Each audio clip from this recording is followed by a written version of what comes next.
hackers, welcome back to my channel. Today we are going to be looking at Java, and if you are coming from C# or C++ or Python, I'm going to show you how to create a Java program by just knowing some of the basics of programming and how programs work. Alright, so the first thing we're going to do is you're going to open two tabs. One is going to be Java download and another one is going to be IntelliJ download.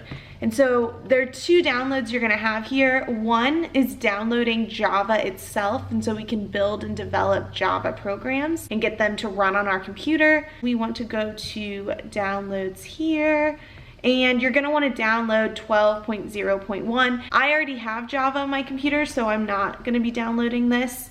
If you're using an older version of Java, you're welcome to do that too. You need Java in order to build Java programs, and more importantly, you need the Java JDK in order to develop Java programs on your computer. And so you have the Java JRE. This is what you use to run Java programs, and the JDK has that built in, but it also lets us develop it. If you want to do anything with Java and building and programming, you need the JDK, and it's free. You download it, and then the second thing you're going to download is the IntelliJ IDE, and it says IDEA, but it's IDE. It's Integrated Development Environment, and this is great because it's a tool that we're going to use to build Java code. You could build a bunch of other things as you see in this animation here, but it's a great tool that's going to help us run our code. The IDE is not required, but it is a really awesome tool to use. The JDK is a requirement. When you open it up, it's going to look something like this. Nice loading area. We are going to create a new project, and this is going to allow us to create a new Java project. Here we have Java 12. We don't need any of these libraries. We hit next, next, next. We are going to call this Hello World because we're learning how to do Java, and we say hello to Java. And this is going to load up a little bit, and what we're going to do is we can click Hello World here. We're going to go to source. It's going to open up a little file navigation there. That's great. We're going to create a new Java file with control click, new Java class. We are going to call this hello.java. This is a Java file that we're creating. All right, so we have this public hello class in Java. The first thing we need to do is add something called a main method. And so we're going to go public static void main string args. Now we have a main method, and now our program is executable. So when I execute or run this program, anything inside of here, that is going to be executed. So we're going to start off with a little print statement here. So first thing is like how to print. We're going to go system.out.println hello world. This is our hello to Java. In Java, we have semicolons at the end of everything, and so we gotta remember the semicolon or you will get errors. The capitalization for system.out.println does matter. It has to do with accessing libraries and methods and classes and all of that good stuff, which you'll learn about in a little bit. So we're doing control click on hello. We clicked hello.main, and we are running that method, and we see our hello world right there in the console. Now, what else can we do with Java? Sure, we printed hello world, but we could do things like variables. We can create them. And so how do you do a variable in Java? Well, you do something like int num, we'll call num equals 5. This is creating a number in Java. We're giving it the value 5 using the assignment operator, and that variable has the label num, and so it has the name num, so we can refer it into our program. When I mean referring to it, we can go system.println num 5. This is displaying it to our little window down here, and we don't want to put 5 in there. We want to put num because the value of num can change at any time. And we can press play up here now since we've run the file once, and we get 5 in that terminal. So we can have numbers. We can have integers, whole numbers. Int, it's a whole number. You couldn't put like 5.0. It freaks out because it's like, you found a double. Double decimal numbers. And so we can go doubly. So we're creating another variable called doubly. It has the data type double, and we're giving it the value 4.6. So we can have whole numbers in our programs. We can have decimal numbers in our programs. We can also have something called strings or text as a data type in our programs. We could do something like string name equals Catherine. So this is my name. My name is Catherine, and we gotta remember those semicolons. My name is Catherine, and we are putting that into our program. We are storing that information in our program with a variable that is named name, and that variable is of a string data type. We can also have true and false values. So these are the main values. We can say is home, and I'm gonna say true because I'm filming this at home. And we go true with a lowercase t, not an uppercase T like our Python users. We do true with a lowercase. You could also say false here. There are only two options because a Boolean is a 1 or a 0, is a true or false value. So we have in Java so far, we have our variables, we have our integers, our doubles, we have our strings, which are characters. And so you see each of these is a character that we can represent with a char first initial. And we can call it K with single quotations, whereas this, gotta remember the semicolons, man. Whereas this was with double quotations. In other languages, that doesn't really matter. In Java, it does. And so we have these double quotations for our string, a string of characters, a series of characters in a order. That does matter. Or we can have characters individually. We call them chars. These are the different types of data we can store right now in our programs. Now we can print some stuff out. We've printed out num, but what happens if I print out doubly? And I don't just print it like I do in Python. I go system.out.println, and then we go system.out.println for all of these. For the name, we can do the initial as well for doubly. And the reason it has this like little underscore is because I maybe misspelled things, and that's totally fine, but it's also because it's not used within the program. So right now, first initial is not used in our program, and so all we do is create it. We don't reference it again, so we don't use it in our program again. And that's the reason you would want to create a variable, is if you want to use a specific piece of data throughout your program, that's when you need a variable there. And we can also print out is home on that next line right there.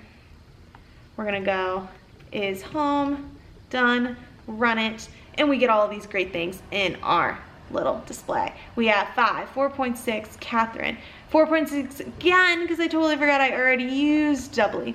And then we have my name, and then 4.6, and then K, and then false. So we can display all of these things. Displaying, is it that great? No, it's not. But what if we could add a little bit of control flow into our program? So what if we could add, like, if the name is Catherine, I want to display this thing. Otherwise, I want to display this thing. So my birthday is kind of coming up, and so we say if name dot equals Catherine. Then I want to print out happy birthday. I want to show happy birthday to the user because my birthday's coming up. Otherwise, if my name does not equal that, then I want to print have a nice day. And that's it. That's the end of the game. So I'm going to do something called commenting, and so that is basically disabling a piece of code so that it isn't run by the computer. We're gonna save this. We're gonna run again. And if my name equals Catherine, then this is gonna print out. And in fact, my name is Catherine, and so we print out happy birthday. So with this, we had our if-else statement. This is what we call these things. If a certain condition is true, in this case, if my name is Catherine, then I want to do this block of code.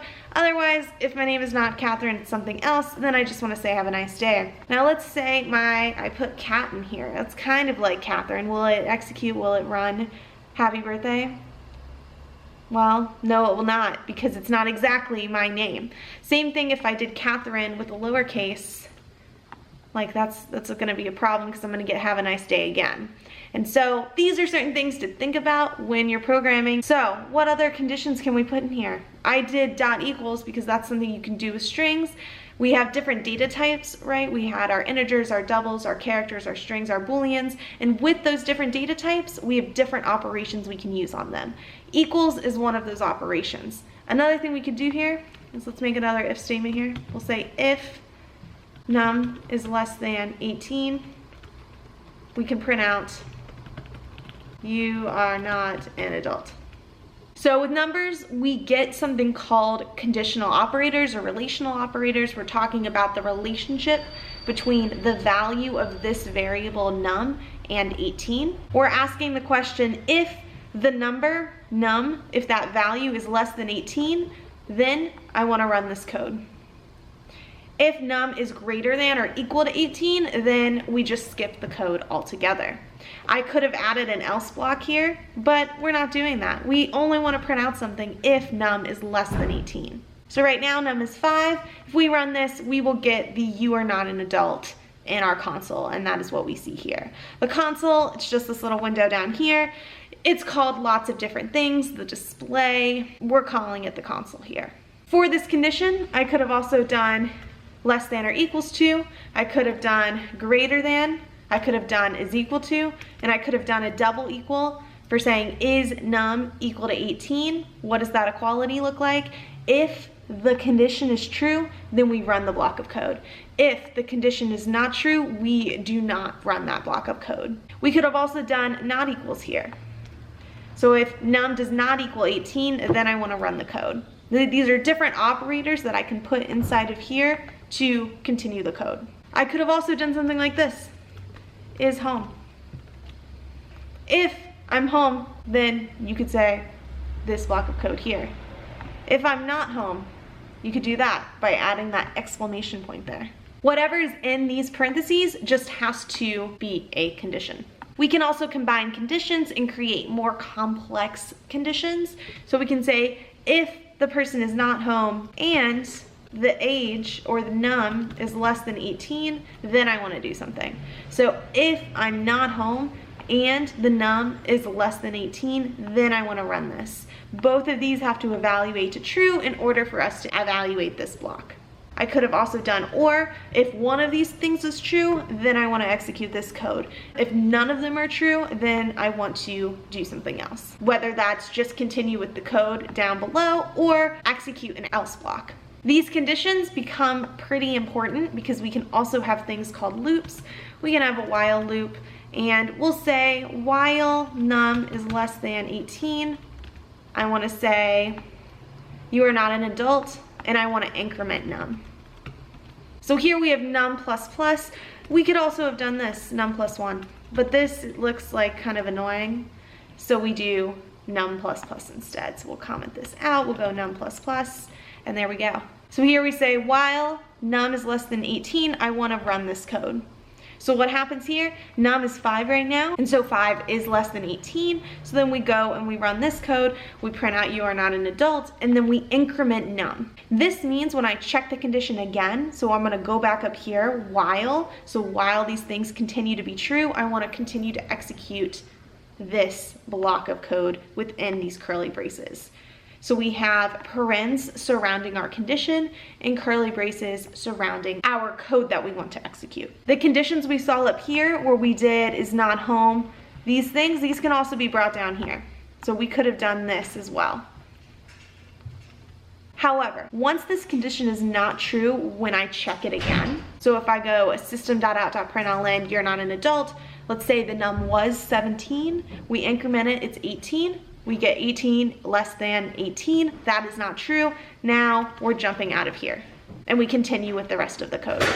Another thing, of course, is if you, for some reason, never increment num so that this would never be false, and so say this is always going to be true, then we're going to be stuck in this while loop forever and you'll get prints and prints and prints and prints. There are also other types of loops we can have. We can have something called a for loop where we go for int I equals 0 while I is less than, say, 20 I plus plus. So what this is going to do is it's going to say, I'm going to create a variable called I'm going to set it to 0, and then I'm going to say while 0 or I is less than 20, I'm going to increment I, and before I increment, I'm going to do all of this code. So in this case, I could print I or system.out.println. This is another type of loop that we can do. So if I run this code, we're going to get a bunch of other stuff kind of coming with us because, and so here we're actually getting that while thing because I did not re-increment num, and so we're getting stuck in this infinite while loop, and then your program crashes and that sucks. So we are going to stop the program. we are going to comment that out. We are going to run again, and you'll see it working this time. And here we go. We print out all of those numbers starting from 0, going all the way to 19, because once we hit 20, this block of code is not going to be executed, this print, because that condition is no longer true. 20 is not less than 20, and so we jump back down to this part of the program, which right now has nothing, which is why the program exits. The program exits by itself. You don't have to do anything. As long as your code is connected to this main function, you're good to go, and it will execute when you run the file. There are also things called a do while loop. So you go do this piece of code while, like, num is less than 18, or while, we'll create another variable called x. It's erroring because we don't tell it what x is. We have to tell it x is 10 or x is 0. And we got to make sure we put the data type that it's an integer. And so we could say dum.out.println happy 4th for happy 4th of July. Save that up, and then this would continue to print while x is less than 10. In fact, it would print forever because we do not increment x, so that this condition will be false at some point in time. Now that we have incremented x, we can run this code again, and we'll see happy 4th printed out 10 times. And so we see this in our console here. So what have we done so far? We know how to do print statements. We know how to do variables. We know how to do conditionals, if else, conditions, all of that good stuff. And so how do we get something to evaluate to true or false so our programs can make decisions? And we also have while loops, for loops, while loops, do while loops, all of that good stuff in here. So these are your basic tools. What do you do now? This is some of the basic syntax. We had semicolons at the end of our statements. We have parentheses for the conditions of our whiles. We have curly brackets surrounding the code to be executed if the condition is true. We have this else block if the condition is false. All of this code out here, it kind of sucks, right? Like it's all in this one big blob. That's why we create something called functions. And so we can go public static. In this case, we'll go int double. And in this case, we'll double a number. We gotta put our data type for this, which is gonna be an int. We're actually gonna call it doubly because double is a keyword in Java because we use it here for our data type. So we call it doubly. And we're actually gonna take away a lot of this code. We're gonna just delete it. You have it in your memory, so we're good to go here. And so what we're gonna do is inside of here, we're actually gonna go return x times x. And what that means here is we can go int doubled equals doubly 5. So what this is like is it's like in math where you go f of x equals x times x. And then you're calling now f of 5, which now becomes 5 times 5, and that's how we get this. We call 5 an argument, we call x a parameter.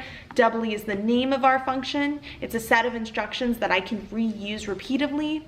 We have an int, an integer, we have static. You have to go a little bit deeper into Java to know what that means, but it allows us to run the code inside of our main function directly versus creating an instance where you jump into like object orientation, which might be a part 2 of this. When we say return, we mean that doubly 5 will evaluate to whatever x times x is, which in this case is 5 times 5, which would give us 25. So we are going to system.out.println, doubled, save, run the thing, and we are gonna see 5 doubled 25 in our console because we called this function called doubly, the set of instructions that we have labeled doubly. The set of instructions are right in here, and we give it our argument 5. That is what x becomes. That's what the value of x is going to be. It's going to be 5 because we are using the function, we're calling the function with 5 versus defining the function, which is what we did up here. So we define a function, we can use the function, we can call the function with doubly 5. 5 is the input we're giving to our function. Int x here allows us to give doubly that input, and we can call it again with other doubled. We can create a new one, call it 10, so this will multiply 10 times 10 because we're giving x the value of 10. We double it up, inside of here because that is what our instructions tell us to, and then we can print it out to our console with system.out.println. We'll go ahead and run the code, see what happens. We have 25 for our first double and 100 for our second double because that is what our instructions tell us to do here. With Java, we have lots of operations we can do. We do x times x for multiplication. We can do x plus plus to increment or add 1 to x, and so if x is 10, this becomes 11. We can go minus minus to decrement, so if x was 10, we would get 9. We have to have that semicolon at the end. We could also do x divided by 4, so we can do division. We can also do subtraction like this. So we could go minus 5. We could also go plus 5. These are the basic operations you need to know about numbers and how they work in Java. We can also, with our strings, we showed you how to make two strings ask if they were equal to each other. There are also other operations. So I'm going to bring back my string name. We're calling it Catherine here. If I go name dot, this is the power of an IDE. Here are all the different things you can do with a string.